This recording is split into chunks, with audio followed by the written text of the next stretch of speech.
Salutations everybody, it is Matty here today, digging deep into a video game that we have yet to cover on this channel. Since the announcement of Hogwarts Legacy, this game has been mired in controversy and drama, and I've stayed relatively quiet on the subject, just watching from afar, occasionally diving into the thought pieces that are going around, inspecting the boycotts, but relatively keeping to myself. Up until lately, I've spoken about it a decent amount on Defining Duke, more so focused on the lacking consistency from outlets and certain gamers around the industry.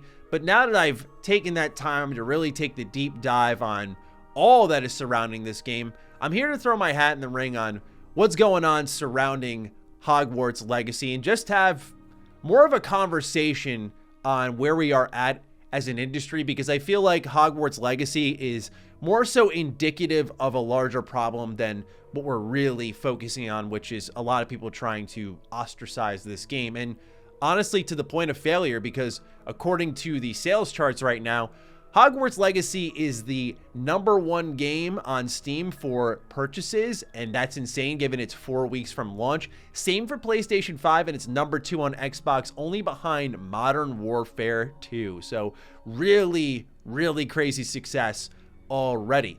Is it justifiable or not? We're going to really dive deep into that subject matter today. Now, I will warn you that this video is going to be a little bit more scripted than my usual content. Normally, I just have a list of bullet points and I riff off of that because the subject matter usually isn't so serious. But in this case, given that it is more serious, I want to be careful with that type of stuff and make sure what I'm saying is clear. So let's dive right into the heart of the matter. If you're new here and you're into video game conversations like these, deep dives like these, consider subscribing. Let's begin with J.K. Rowling. She's really at the heart of all of this, right? So we're not going to go into her specifically beyond the fact that she is an extremely polarizing figure and at the heart of whether or not you should support this game and if it's justifiable or not. And the concern here lies in the people who are boycotting the game, that she has a hatred, particularly of transgender people, and that will spread and it will embolden her if Hogwarts Legacy is a success. Now, to make it clear on a number of fronts, I want to say this, that you can choose to support the game or not. I'm here to just discuss the matter, right? Like, I'm diving into the lack of consistency from outlets to make my stance clear, but I'm not here to convince you one way or the other on what you should do with Hogwarts Legacy. If I do take issue with anything, it's the ongoing bullying for those who choose to buy the game or even work as a part of it, or in the other end of the spectrum, it's those who have chosen to buy it, going after those who have chosen to boycott it. It's the internet. I'm not really expecting everyone to get along and give each other hugs, but I do think to some extent it's got a bit out of control now. To make my stance clear, I do support the LGBTQ community. It's something that's always been really important to me. You know, I see what's online. I know how people feel about this game. I myself am not even a big Harry Potter fan. I haven't even finished watching all the movies. I'll talk about that in a little bit. But I think it's important to stress that factor with my support. You know, I don't align with J.K. Rowling's views personally, but all in all, I think it's important that you as a consumer have the choice to decide whether or not you play this game. At the end of the day, I plan to cover Hogwarts Legacy when it comes out. To make my review, as per usual, I plan to go over to Retro Rebound, do remembering the Harry Potter games, maybe play one of those games for a separate video. Like, I do plan on doing my coverage across both my channels on there. Personally, to me, I feel like J.K. Rowling is far enough away from this project where I don't think she's having the major impact that many are assuming. And by far enough away, I do mean her submitting her views of the world or different groups of people into the creative product. Of course, she is directly tethered to the license, and she will be earning money off of this for every sale of the game. And if anything, it's almost a Streisand effect where we're giving her more of a spotlight if you're trying to avoid that by making this game truly about her. But to me, as a creative, I think the biggest talking point that's being ignored here, and again, this is where I think it does go beyond Hogwarts Legacy, is the lacking consistency. So the boycotts have gone from gamers themselves, which again is their personal choice, to even outlets saying outright, like, we're not going to cover this game. And again, that's their choice. But here's the problem with that, I personally believe, is when you look close enough at almost any company right now in gaming, I'll be picking out a couple of major ones, there is a problem or a major controversy tied to pretty much everything, where I feel like boycotting digs yourself into a deeper and deeper hole, and there's no way to get out of it. Eventually, the whataboutism will catch up to you. And I find that greatly problematic as someone who tries to use their platform to move the conversation forward, and I feel like these other outlets should do the same. But none of that is said to take away from the intent of said boycott, because I believe for most people it is well intentioned, and it's very easy for, say, someone like myself, a straight white male, to be like, oh, whatever, man, just go buy your Hogwarts Legacy, who cares? You know, certainly we're not the marginalized group, so I want to make sure it's also clear we're not disavowing those arguments, more so focusing on, I think, the pitfalls that these companies, these outlets are creating for themselves by trying to evade controversy and essentially find themselves in more. So a couple of examples here on why I find there to be some inconsistency with, again, outlets maybe shutting down coverage. I look at something like as simple as Beyond Gaming, Twitter. When you use Twitter, you're supporting Elon Musk. Elon Musk has become more and more controversial to many as the years have gone on. I also look at something like Tencent. Tencent is notorious for shutting down creatives, for really limiting their ability to use their voice as a creative, and a lot of those changes creatively having to deal with the politics of the world. And while that may not be the most attractive part of a video game for people, certainly I can relate. We have to admit that there are politics deeply embedded in pretty much all of our favorite creative experiences. I think that stuff is so important to be able to make what you want to make, but they actively have changed and shut down games because they don't like what was in them. They don't like that it was maybe contentious. There are really bad views deeply embedded within Tencent, and their fingers are deep within 800 plus companies. What are those companies? Well, just to name a few, we have From Software, released the biggest game last year, Elden Ring. We have Ubisoft, of course, Assassin's Creed, Far Cry Beyond Good and Evil, and many other games. Platinum Games, who just released Bayonetta 3, and that had its own separate controversy.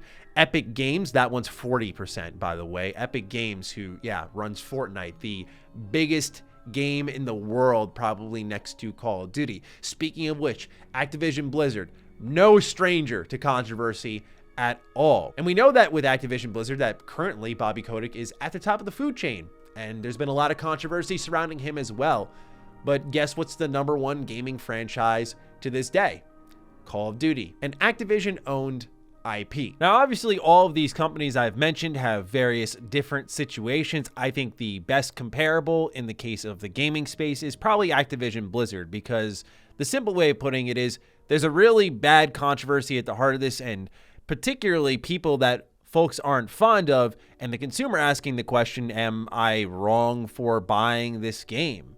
And we'll talk about that more in a moment, but I'm of the mindset that I wouldn't call you a bad person for buying, say, Call of Duty or buying Hogwarts Legacy, strictly because I think you're supporting creatives, the hundreds and sometimes thousands of people who put their blood, sweat, and tears into these video games, and they shouldn't be punished because of some bad actors. At least that's my 2 cents on it. Now, that's not to say that the ends justify the means, if you will, but what it's to say is that all these games have gone covered, have received their respective exposure despite those who were tied directly to them.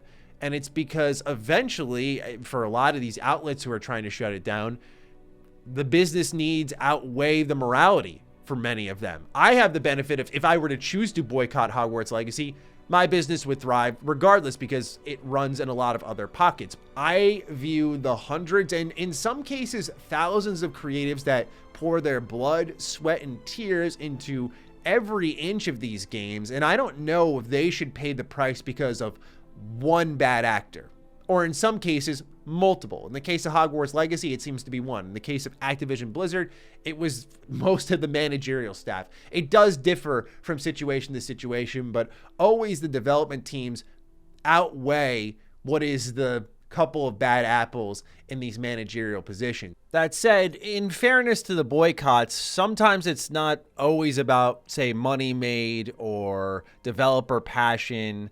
It's about maybe preventing the next thing down the line, right? Maybe the boycott doesn't really affect this game or its success, but you could argue that with all of the pressure Portkey Games Avalanche have come under, that are they going to want to make another Harry Potter game despite any success that comes in there? There is a human condition to all of that, and that's where I particularly think the boycott can be effective. When you look at Hogwarts Legacy, I think truly, love it or hate it, you can admit that this game looks like effort was poured into it. That's what called me in. Again, I was pretty steadfast on not liking Harry Potter. I gave it its shot. I tried the movies. I even tried some of the games growing up, and I think I tried to like it just because, you know, you want to fit in a little bit. I wasn't really always giving in to peer pressure, don't get me wrong, but like, you know, Harry Potter was this cool thing that people were talking about. You want to be in on that type of fun stuff. And so, yeah, like I tried, but even then I couldn't.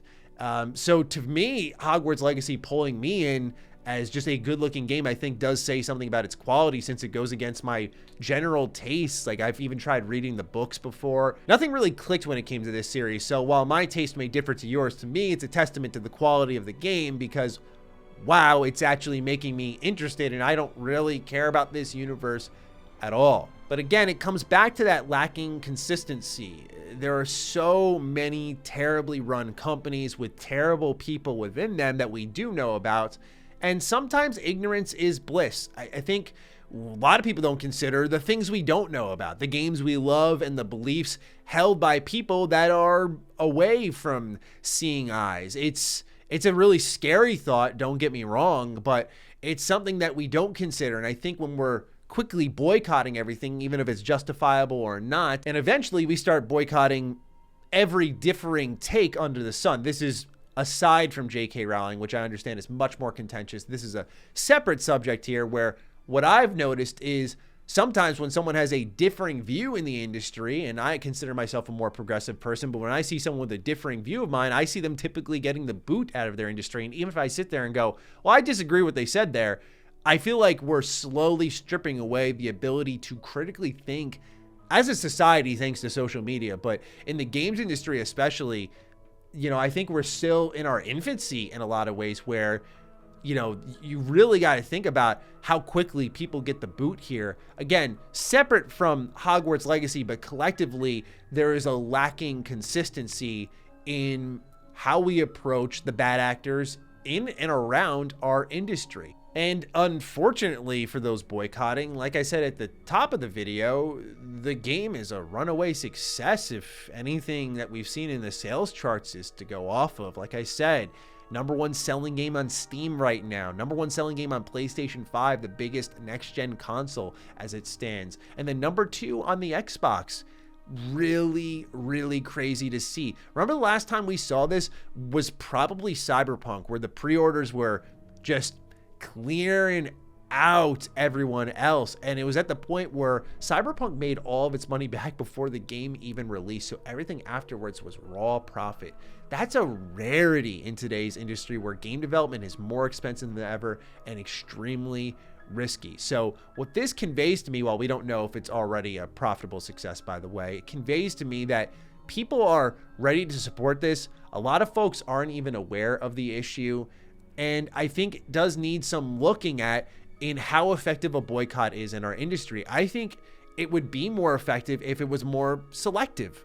I think a lot of people become impassioned, and in this case, I totally get why. In other cases, I don't. I see people pushing for boycotts for less serious subject matter, and they lose their weight because there are just so many for every little nook and cranny and change demanded that, hey, if we show this many people want it, will this effectively get what we want? To round out the conversation, you can do what you want, right?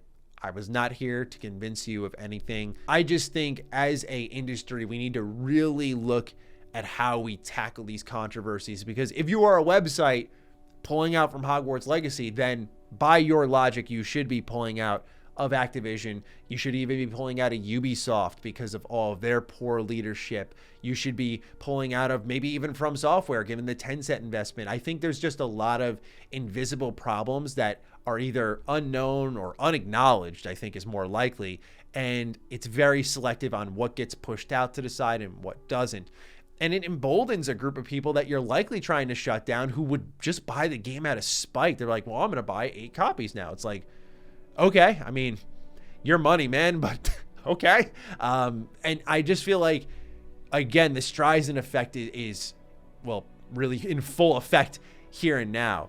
So I just wanted to talk a bit about what's going on with Hogwarts Legacy, the controversy, the drama surrounding it, and just throw my 2 cents in there. You know, it's a game that I think looks fantastic. I think it looks like Portkey Games has really tried. Avalanche has really tried here. And I'm really interested in diving into this and seeing if this is a game that actually makes me care about the Harry Potter IP to at least one extent or the other. But that's enough from me. Certainly, it's your time to chime in. I'm looking forward to seeing your thoughts down below, so please do fire away. Other than that, follow me on Twitter, follow me on Instagram. Those links are in the description down below. And a big thank you to all the patrons, all the members who continue to support the hell out of the content here.